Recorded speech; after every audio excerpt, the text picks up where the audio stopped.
Hey there, and welcome to another Nutrition Essentials podcast, an offshoot of our popular Health Essentials show. I'm John Horton, your host.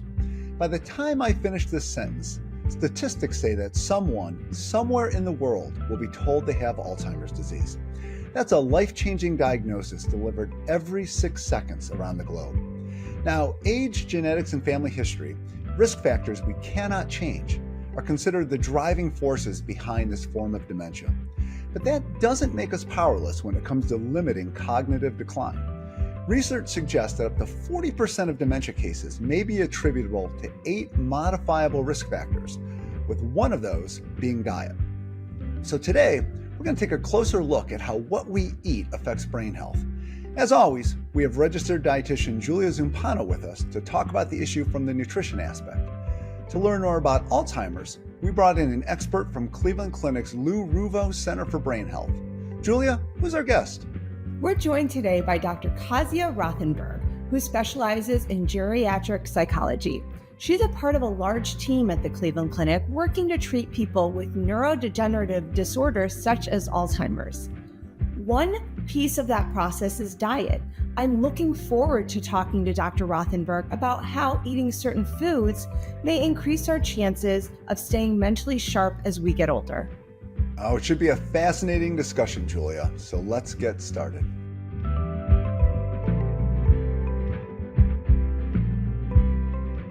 Dr. Rothenberg, thanks so much for joining us on the Nutrition Essentials podcast to explore this connection between diet and Alzheimer's disease. Well, thank you for having me. It's extremely important to put as much attention as possible to Alzheimer's disease nowadays. Well, I could not agree with you more. And Dr. Rothenberg, when we met ahead of time to chat, one thing you emphasized is that there are no definites when it comes to preventing Alzheimer's. I mean, this is an incredibly complex disease with no simple solution. So I guess spoiler alert for everyone, there's no magic food to keep the disease away. Yes, indeed. What I really wanted to come from this podcast is that we are not advocating for one fruit or one type of a diet or even one intervention. We really want people to know that it's extremely complex situation, and we have to really look holistically at a person with condition, or even if we take a step back and try to protect ourselves from going into the process, we have to look at whole thing more holistically. Well, yeah, and that's what I was going to ask you to explain a little more. I mean, I think a lot of us, we're familiar with it and we kind of know what the effects are. But I don't know if a lot of people really know what's happening inside your head to bring that on. So can you kind of give us a little Alzheimer's 101 to get us started? Correct. So Alzheimer's disease is it's a condition which we call multifactorial. And here comes the trick. When we say multifactorial, that means that really we don't really recognize one reason. So we know that there are multiple different reasons which cause this problem. There's another trick with Alzheimer's disease, that it's a disease which comes with aging. So per definition, we know that the condition develops for long time. And so what we capture in clinically, what we see, memory loss, some difficulty navigating, change in the way people think, etc., it's just the end of a process. And of course, everybody is extremely interested how to recognize, how to capture the problem earlier.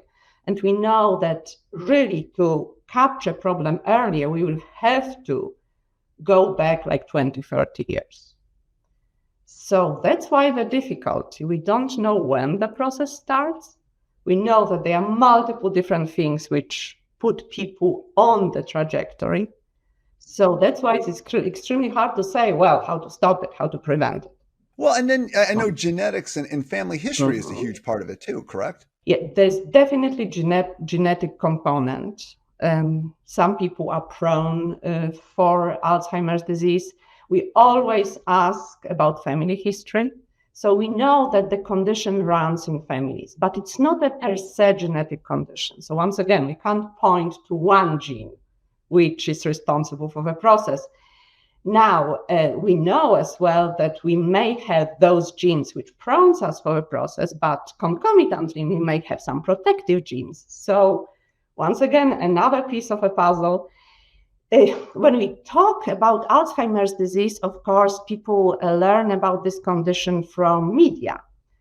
And there's a lot of like buzzwords, amyloid plaques, tau protein, all those things. Indeed, when we look at Alzheimer's disease from a descriptive perspective, indeed, when we look at the brain, we see certain type of a pathology. So those Alzheimer's disease-related plaques, which are like clumped proteins, or some tau protein, which is inside neurons. We see that when we look at the tissue, when we look at the brain. But all those marks, hallmarks, are the part of a process. The essence of the condition is that our neuronal cells, our brain, is not working properly. And those neurons which make us alive, make us do everything, think, walk, talk, etc., stop working properly. They produce all those false proteins. Eventually, they stop working and fall apart.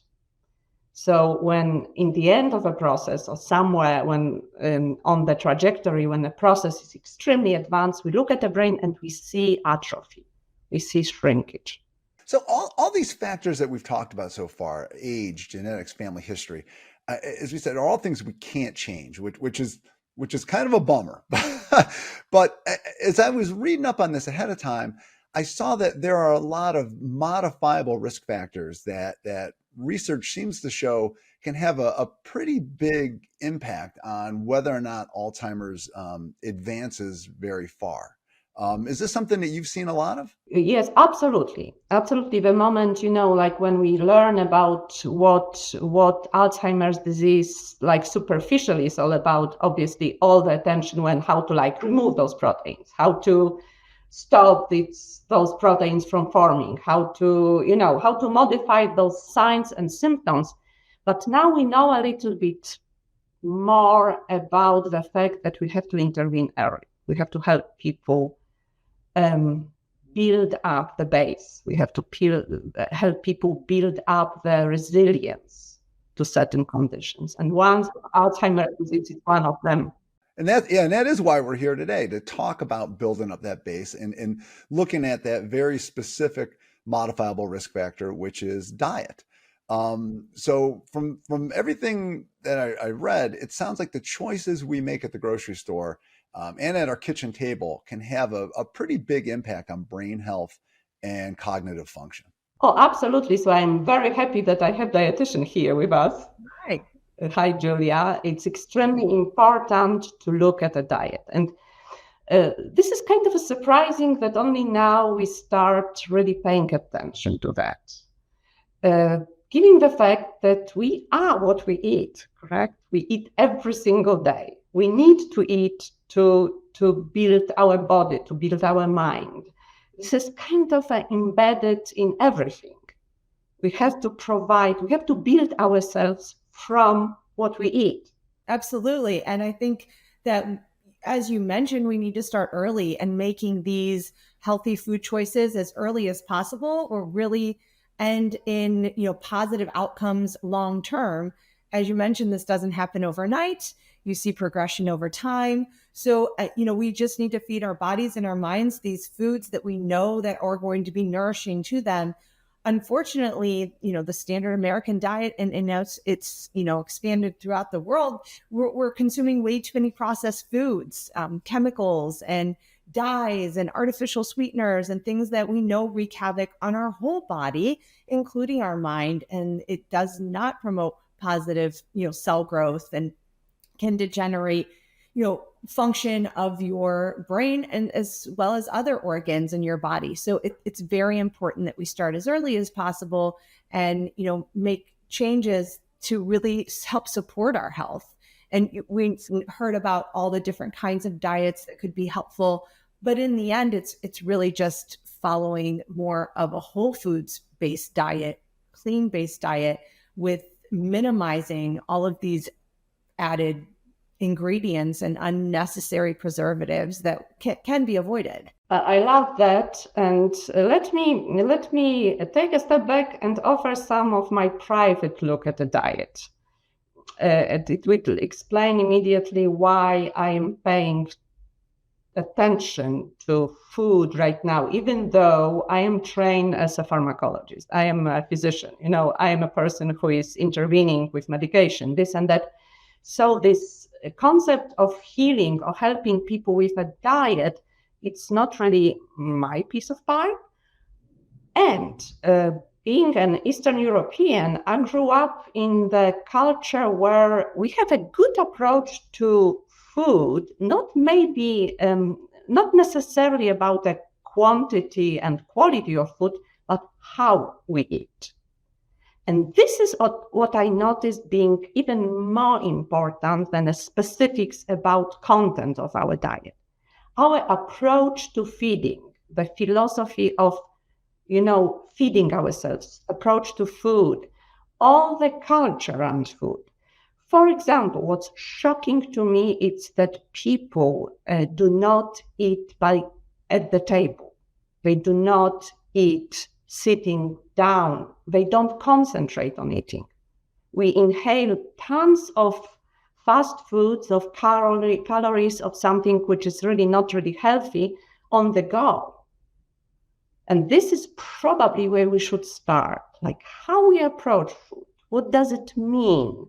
Not only to eat healthy, but is the process important? Yeah, I would agree with you. I mean, I'm also of Eastern European descent. So my mom had a large garden in the backyard and we picked the vegetables and made the salad.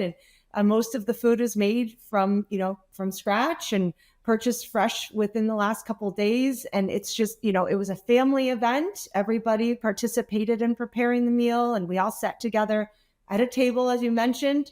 We're never allowed to eat in any other room, but in, on the table. So I do feel like we've gone away from some of those habits, those really core based habits of, being relaxed when you're eating, being involved in the food that you're consuming, whether you grow it or purchase it, prepare it, and, create a lot of, tradition around eating, which, can increase our mental health as well, which I know some of, the Alzheimer's, dementia can also be associated with, some depression has been associated with that, or, negative mental health outcomes, I'm sure has a connection. So just creating a community and more of a ritual around eating, I think is really important. Dr. Rothenberg, on that point with kind of making a meal an event, is it just those other aspects of it, the conversations, the habits, the traditions,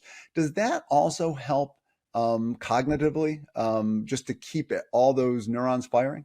Oh, absolutely. Because obviously at this moment, when we realize that it's not only about the quantity and quality of food, it's about the culture of food, it brings all the other elements of building the base of protection, like socializing, exchanging, sharing, even, the way we obtain food, being involved in a preparation of food, the way we live our life, how we exercise. Do we know the balance between expenditure and alimentation?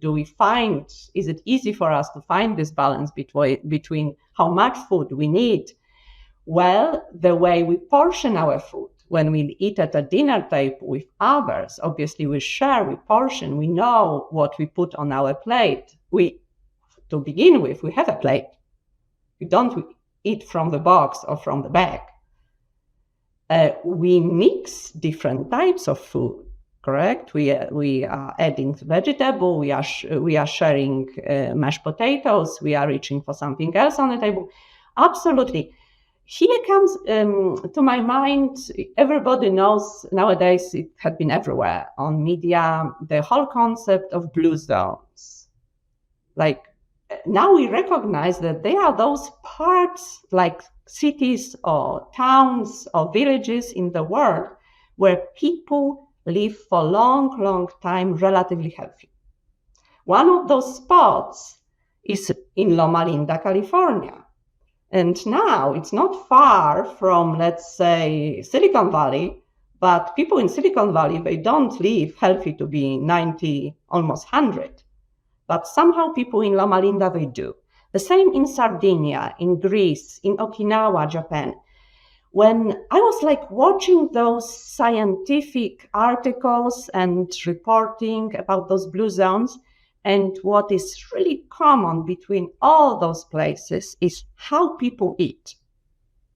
Because obviously they use naturally occurring in their regions produce, but the common thing is the fact that they eat together. They eat plants, so we will go into that in a second probably, but they eat together, they prepare food together, they obtain food together, they share.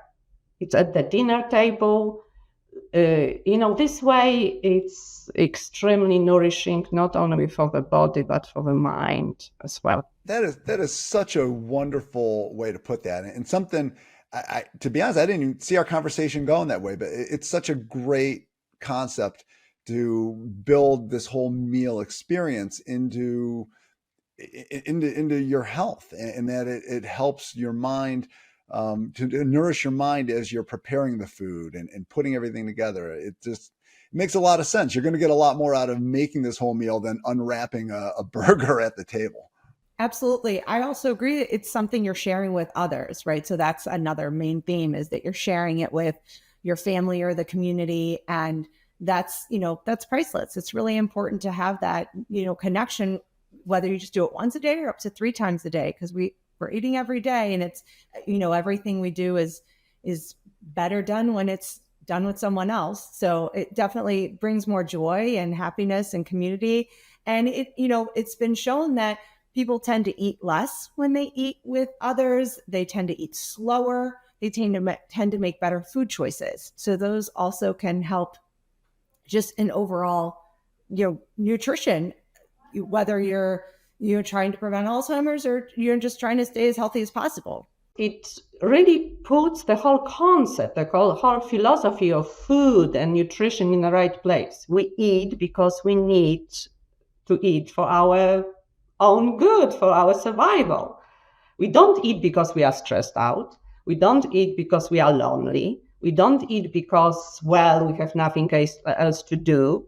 We don't eat because we are excited about somebody running 100 meters really fast, and we know all we can do to help him run is like put a hand in a bag of chips.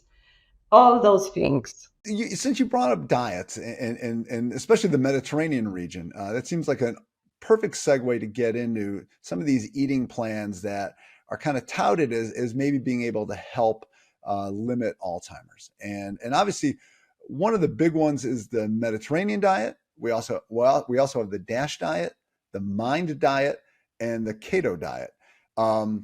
Luckily, we have Julia here to kind of walk us through a little bit of what all of those mean, and kind of the main foods that are in them. So, the most of these diets are quite similar in the basis of the diet. So the Mediterranean diet is, again, surrounded around those Mediterranean countries and what they normally consume, which is a lot of fresh fruits and vegetables, whole grains, fish, extra virgin olive oil, nuts, legumes. So that's the foundation there. Some wine here or there, depending on what region you're at looking into. Then the DASH diet stands for Dietary Approach to Stop Hypertension. And it is also more heavily plant-based. It's a higher carbohydrate-based plan, a little lower in protein, but still includes protein. It's a little bit more abundant in dairy than the Mediterranean diet is. And it does limit fats a little bit more. But still, the key to the DASH diet is high plant-based foods, so fruits, vegetables, and grains. And then the MIND diet is a combination of those two. It's a combination of the concepts of the Mediterranean diet with a little bit of the concept of the DASH diet. So it kind of mends the two together. And of course, it encourages certain foods like polyphenols and antioxidants that support brain health, omega-3 fatty acids. So it's taking it an extra level to kind of really push those nutrients that are going to support brain health. And lastly, the keto diet is the one that's probably the most different of the four. And the ketogenic diet is where you are consuming a majority of your calories from fat. Carbohydrates are very low, and protein is moderate to low, depending on the plan. But it is mainly fat-based, so you're consuming up to 80% of your calories from fat. So that is shown to, improve metabolism. Ketones can be an energy source and helps really decrease inflammation. It increases, different aldosterone levels. So there's a lot of great benefit to the ketogenic diet. It's been shown to help with decreasing seizure activity. And it is foundationally, like I said, high fat, moderate protein. And then you do get your carbohydrates only from vegetables alone. It sounds like all of these are very heavy on vegetables, fruits, whole grains, everything we kind of associate with good, healthy eating. Absolutely. Yeah. The keto doesn't have fruit in it, of course, because we're creating ketosis extremely low in carbohydrate. Most fruits are avoided, except small to moderate amounts of berries. But yeah, they're all mainly whole food based, right? So none of them allow processed foods. None of that in their core reasoning. Of course, we can infiltrate processed food into any diet and try to justify it. But, the foundation is limiting or avoiding processed foods, added sugars, really looking at whole core real food ingredients is the foundation. And obviously, there is a ton of information on all of those diet plans. We could do shows on each one of them. So for our listeners, if you're looking for more information, we'll have some links to articles attached to these wherever you're finding this podcast. And you can also go to health.clevelandclinic.org and find just a boatload of information on all of those diet plans. So just if you want to learn a little more, it's there for you. So Dr. Rothenberg, I know you wanted to make a point in particular about folks being careful not to be lured to certain foods on promises that they'll solve Alzheimer's or just suddenly reboot your memory. Oh, absolutely. And that's why me and Julia, we go into this kind of a concept of diet or variety, not to focus ever on one thing. Why I am kind of so particular about it, because I see it in the clinic. People would ask me, do you think that pomegranate juice is good for me? I even noticed it in my own family. We visited my husband's family and I saw that they add blueberries to everything. And the regular concept is blueberries are good for us. Absolutely, they are good for us. But it's not the diet, correct? It's not the produce that you should be eating. Now, there is even a little bit of a dangerous simplification here, because if we focus on one, we are avoiding the essence of a healthy diet, which is variety. Variety in general, it's a spice of life, and it's definitely a spice of a healthy diet. And this is what it's common between all those various healthy, quote, healthy diets. Variety. Two things, mostly plants, but different, various plants. So saying that we know that tomatoes are rich in antioxidants and they're good for us, and they go heavily into Mediterranean diet, but if we eat only tomatoes, we are not going to cover what we need to cover. I couldn't agree more, Dr. Rothenberg. I always say that, eat the rainbow. So we want a food from every color of the rainbow every day, if you can. So really variety is essential. I also challenge my patients to, buy a new fruit or vegetable every time you go to the grocery store. Try something new. I think we all get into the traps of eating the same. So it's really important to add variety. Essential. I completely agree. So, and Julia, I take it this also, we want to emphasize here that people should not be drawn to fad diets that kind of pop up with a lot of promises. And you just need to kind of focus on these sound eating plans that you can do for years and years and years. Absolutely. Fad diets are, very rarely have any clinical data that supports their use. They're usually designed to produce an outcome very quickly. So they're very restrictive and they're not sustainable and oftentimes not healthy. So we want to focus on really whole foods. As Dr. Rothenberg beautifully mentioned, majority of your foods coming from plants, and you want to add variety as much as possible and minimize processed foods. So it's really very simple. Dr. Rothenberg, you had mentioned people coming into the clinic and with ideas in their head that they found online or in talking with people that just, you kind of need to talk with them about a little bit. Are there any other kind of eating or diet related myths related to Alzheimer's that you routinely have people ask you about? We, as a society, we love those abbreviations. We love simplifications. We love buzzwords. When we squeeze it out, people may understand it well, I have to eat a lot of fat, or coconut oil is good for me. So what does it mean? How does it translate into everyday diet? Well, that on the top of what I had for dinner, I am eating 3 full spoons of coconut oil or something like that, or peanut butter. No.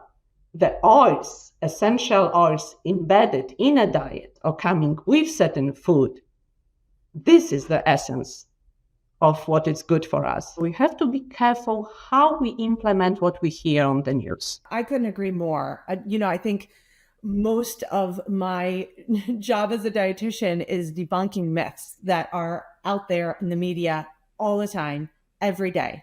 So Dr. Rothenberg, when people do come in and they have these questions, are there certain foods that you kind of recommend that they gravitate toward and ones maybe that they should stay away from? Yes. From all the diets that we discussed, from all the healthy eating approaches that we discussed, I definitely start the discussion with my patients about eat food. I encourage them to eat food as natural as possible. I encourage them to keep good eating habits, to eat 3 meals a day. I encourage them to implement a little bit of a keto or intermittent fasting approach, which in my mind means do not eat at night. Stop eating at least 3 hours before. In terms of a content, I do believe that the whole concept of mind diet, it's the most inclusive and the easiest to advise or recommend to most of my patients.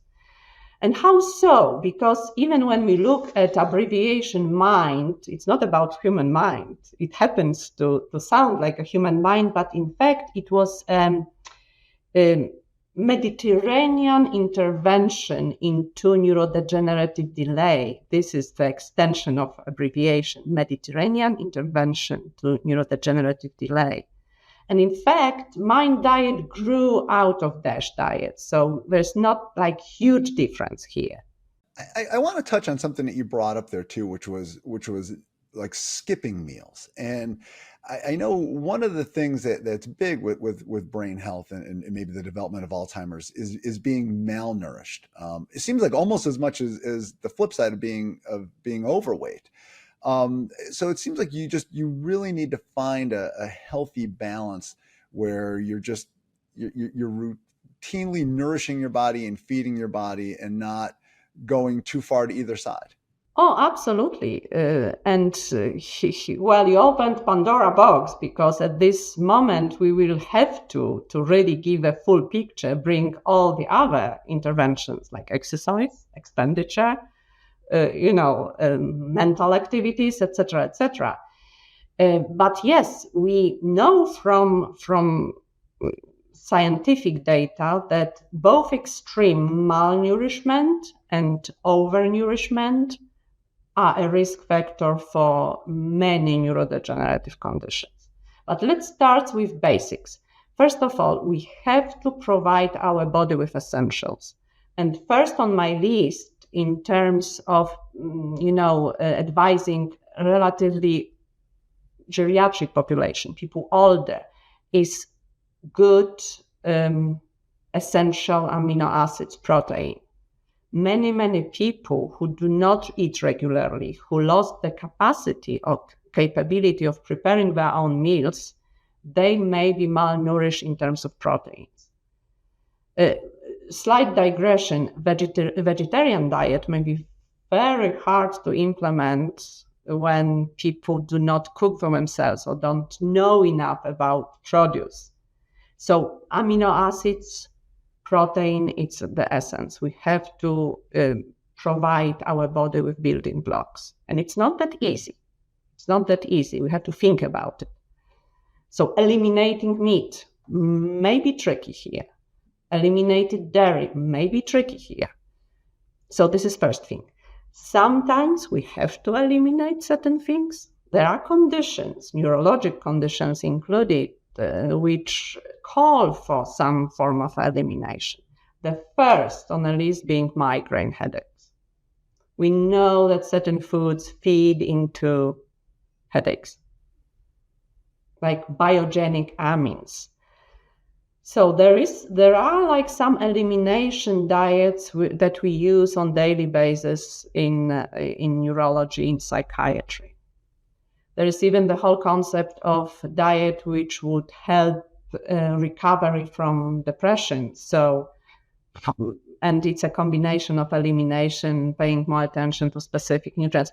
But those are very, very tricky things, and I would leave it to a specialist. The other example of like those elimination or preferentially using one type of a food would be epilepsy. But we have to remember that here we are talking about a disease, a condition which needs, we use food here as a way of mitigating symptoms. Dr. Rothenberg and Julia, we've talked about amino acids and proteins. Why are these so important for brain health? First thing which comes to mind is neurotransmitters. Most of our neurotransmitters, so the chemicals which make our brain work, come from amino acids. Absolutely. I would second that. Neurotransmitters, neuromodulators, they come from these amino acids. There are 9 essential amino acids. Those are found in complete proteins, mainly meat. Some plant-based foods are complete proteins, but very few are. So, you make a good point. If you are not getting enough protein, being overly restricted, like following a plant-based diet, may not be for you. So protein is essential. And I do agree, as we age, we need more protein.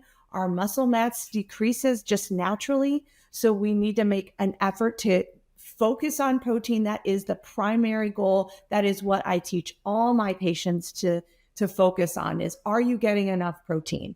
Because those essential amino acids are key. They're essential for the building blocks of, all your tissues, organs, muscles. And from a side note, when you eat enough protein, you feel more full and satisfied. So if we're eating too many carbohydrates, we're not getting that fullness or satiety, and our blood sugars are all over the place. So I do completely agree with you. There is another a little bit micro element here. Those are vitamins. When we age, we need to pay attention to certain vitamins. When we use certain medication, we have to be mindful of, how are we supplementing our body with enough of the vitamins. For the brain, from a brain health perspective, there's one vitamin B type, which is B12, which we always pay attention to. And this is even the requirement, first thing, before we even go into diagnosis of certain type of dementias, like Alzheimer's disease, we have to check the level of those vitamins in our body. And elderly people who are getting older, may be depleted. So, and vitamins, interesting factotum, vitamins are usually cofactors of certain enzymes. So they are essential for production of those neurotransmitters, of building connections in our brain. If we don't have certain vitamins, our enzymes do not work properly. Both of you have laid out really well how kind of you can start working to prevent Alzheimer's and this cognitive decline early in life by just making sure you have a healthy diet throughout. I mean, no matter what your age, you can kind of start helping your older self early. But let's kind of shift a little bit and look at when you are older and maybe even you're beginning to show some early signs of Alzheimer's. How important is diet at that point in kind of controlling the disease? Of course, it can go either way. I can give you very brief answer or very detailed answer, but a brief version is that mind diet, mind approach, it's both protective as well as having some form of therapeutic values. Because there had been even a study which looked at people with already fully developed, syndrome of Alzheimer's disease, whose diet was changed or tweaked to some extent into as close as possible to mind diet, and they benefited a lot. The progression was slower. There were even some potentially restorative situations or elements that we were noticing in the brain tissue. So yes, mind diet or full Mediterranean diet is both protective and as well as curative in a sense. One thing I want to note on that is inflammation. So we know inflammation can worsen any disease state. And as you mentioned, the mind diet being one of the best, if not the best, type of style of eating to follow, we know that the mind diet is very anti-inflammatory because of the antioxidants, the polyphenols, the omega-3 fatty acids. So we want to keep a focus on that. Inflammation worsens your disease states, and an anti-inflammatory diet helps suppress that inflammation. So very key note here. And when you mentioned about protein, I also think it's really important, and vitamins, that you consider seeing a dietitian, because there's a lot of vitamin and mineral deficiencies that can lead to negative health outcomes and also, present with signs of dementia. So I think it's important to really look for a trusted healthcare provider, such as a dietitian, to help you assess your diet, help you meet all your vitamin and nutrient needs and protein needs, and really help develop a plan for you, because it is hard. It's a lot to manage and think about and put together on a daily plan, and that's where we really come in. Yeah, thank you for that. Well, it's a huge component of a protective intervention, like dietary intervention, limiting, harnessing inflammation. Let me offer some simplified, of course, understanding what inflammation is. Inflammation is a response, tissue response to injury. And in Alzheimer's disease, those deposits, those plaques, which are, in the process depositing in the brain, they cause a lot of inflammation. Inflammation means swelling. Inflammation means production of all the substances, all the particles which may injure cells additionally to what was done before. So yes, we do want to harness inflammation, especially chronic inflammation. And here comes a beauty which we didn't still talk about, which is kind of embedded in mind diet: processing food. All the processing foods are potentially pro-inflammatory. Frying, the way we prepare food, is important as well. And of course, first thing, when we talk inflammation, we have to talk about simple sugars, raffinated sugars. This is extremely pro-inflammatory element of our diet. And all the diets which reduce amount of simple sugars, especially like artificial sugar, are kind of proved to be anti-inflammatory. Well, now I don't want to open another Pandora's box, because we didn't talk about microbiome. How does microbiome play here in this puzzle? Because everything is interconnected. Type of foods, level of inflammation, variety of foods, how we digest, how we absorb, how the nutrients are going through blood-brain barrier. Inflammation plays humongous role here. When inflammation is high in the brain, we may have problems with transition of nutrients between body and the brain. So, Dr. Rothenberg, the microbiome is fascinating. Actually, we did an entire podcast on that with Dr. Lee. So if anyone's looking for information on that, please look that one up. But Julia and Dr. Rothenberg, while I have both of you here, I want to ask one really key question.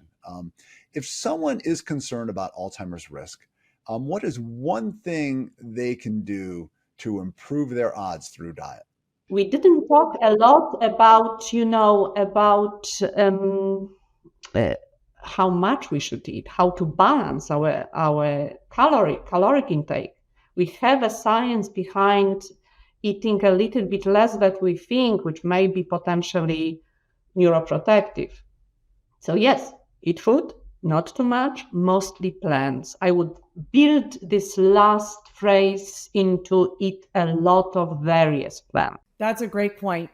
Now, I would have to say from an immediate perspective, the one thing I would really focus on is limiting sugar. So artificial sugars, not natural sugars, but what we all know as table sugar or whatever is sweetening those packaged foods or beverages. Sugar, as we mentioned, is very inflammatory. It's found in almost everything you pick up at the grocery store except whole foods. We're not talking about sugar that's naturally in fruit. We're talking about added sugars. Unfortunately, there's an enormous amount of sugar being consumed in the standard American diet, mainly from beverages and snack foods. So if that would be my one big takeaway, is to reduce the sugar intake. There was a study done just a couple weeks ago. The results were, not necessarily surprising, but really fascinating to see the numbers. So it looked at sugar intake and looked at the low nutrient diet and a high sugar intake in those people who followed this high sugar, low nutrient diet had an older epigenetic age, meaning that their bodies, internal bodies, are older than those who followed a nutrient-rich, low sugar diet. And just by cutting back 10 grams of sugar a day, you could gain 2.5 months of longevity. So in your lifespan. So just think about, on average, Americans are consuming, just 50 grams of sugar in a drink. That's what the, Food and Drug Administration is suggesting limit for a day. In my opinion, I think that's even still too high. But so we really want to look at sugars, reducing just 10 grams a day to start, and then again, building upon that. So that would be my definite answer, would be sugar. I think we could talk for days on this topic. Dr. Rothenberg, I think we opened up about a dozen Pandora's boxes as we went through this conversation. And I feel like we could just go on and on and on. But our time today is limited. So before we play our walk-off music, is there anything else you'd like to add regarding diet and Alzheimer's risk? And Dr. Rothenberg, why don't you get us started? I am going to change my phrase. Eat food, not too much. Eat variety of plants. Do not eat sugar. I totally agree. Look at Julia. It's wonderful. She's already taken your advice, Julia, and building it into all the advice. A catchphrase. I love it. The one thing I think we didn't extend upon was fasting. And I think there's a lot of great information that we have, on our website that provides information on fasting. But that is something I would encourage any listener to discuss with their healthcare provider, because I do feel like fasting can really play a lot of positive health, can contribute to a lot of positive health outcomes, specifically from a brain health perspective, but just needs to be done properly and guided by a healthcare provider who knows how to properly guide someone in the fasting journey. Well, that sounds great. I appreciate both of you giving us your time and expertise today. And thank you for a fabulous discussion. Thank you so much. Thank you very much. Is it possible to prevent Alzheimer's disease through diet? Unfortunately, there's no definite yes answer to that question. But ample evidence suggests that a nutritious diet and healthy lifestyle can reduce your risk of cognitive decline. Consider that food for thought the next time you're at the grocery store. If you liked what you heard today, please hit the subscribe button and leave a comment to share your thoughts. Till next time, eat well.